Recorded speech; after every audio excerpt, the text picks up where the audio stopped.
có người phải Đứng đánh bên này trước em cả sau. đứng bên này kìa anh đi đâu quá nhanh. Quá kinh khủng luôn, quá nhanh luôn. Bát này mà anh vượt qua nhanh như mình leo này đấy, tranh này tưởng là hút. Đổ này là quá chậm rồi. Sau này bầu quá đi đất hết rồi. May quá có anh Tân Lập để anh siêu sáng, anh Lập Đồng Nát. Anh cứ vào Facebook của tôi là Quân Lập Đồng Nát là đang anh. Đèn sáng tôi rồi luôn. Đèn của anh soi cho các anh Trá thi đấu. Này, có một đèn này nó bật. Tới miếng đi anh.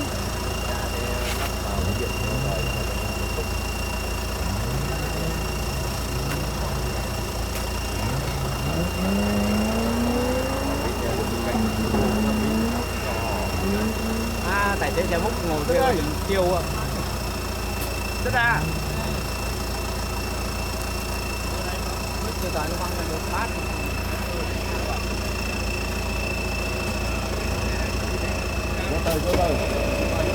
quay xe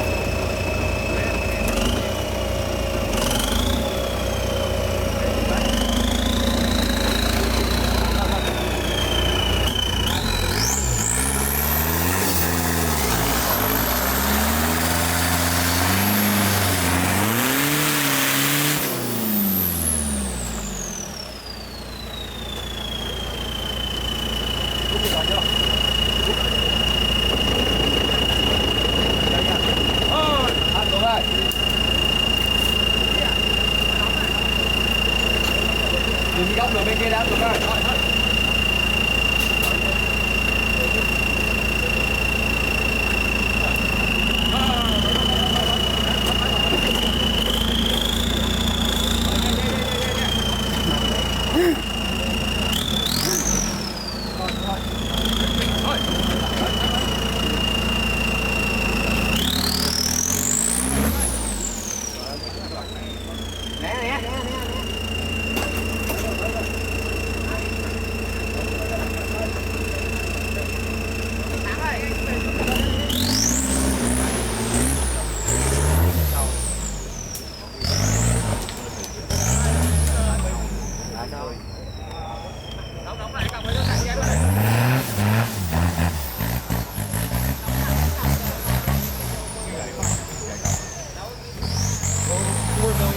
Bước qua, không bước được vào Vinh Hương nha.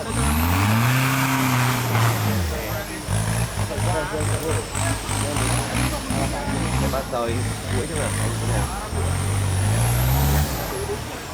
Tân Lập anh soi lên.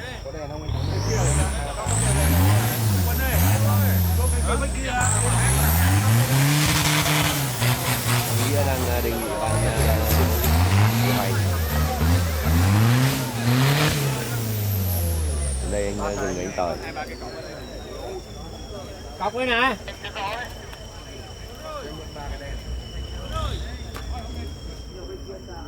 Cảm ơn anh em đã follow. Đồng nghịch. Mới là hò reo đồng nghịch.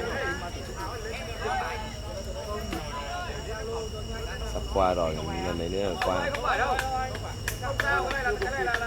Đèn sáng rực rỡ. Giả đông, hò reo.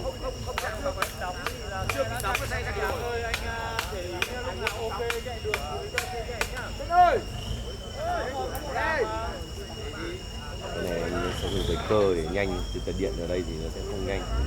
Cái điện thì chỉ dùng ít nhất pin hay motor, độ cao nhất là lên 24V. Cái cơ thì nhanh như thế, nhanh gần vào cái nhăn vũ. Cái giá bài này thì anh sẽ chậm anh em vũ khoảng độ tầm, hơn anh Cường em vũ khoảng độ tầm 30-45 giây.